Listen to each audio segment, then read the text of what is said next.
La loi californienne est claire, toute personne peut choisir son ou ses héritiers et surtout, elle permet de déshériter ses enfants.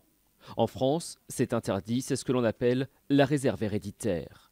Dans la succession de Johnny, l'enjeu donc, c'est de déterminer si c'est la loi française ou californienne qui s'applique. On va chercher là où il vivait, là où il avait l'essentiel de ses biens, là où il avait l'essentiel de son activité, tout un ensemble de critères qui font que les juges décident là c'est la résidence habituelle, là ça ne l'est pas. Et la date à laquelle le testament a été fait, visiblement c'est 2014, dans quel état il était, est-ce qu'il est valable?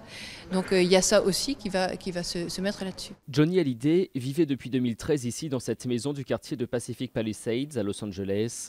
Mais il n'avait pas délaissé pour autant la France, pays où il a fait carrière. Il avait également cette résidence à Marne-la-Coquette, près de Paris, où il est décédé en décembre dernier. Dans leur esprit et dans la mémoire collective, ça va nécessairement influencer les juges. Ça ne peut pas être neutre comme ce qui s'est passé, l'hommage national, le décès en France, etc.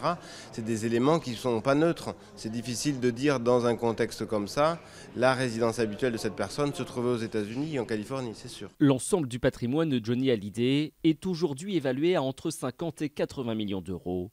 Si procès il y a, il pourrait durer des années.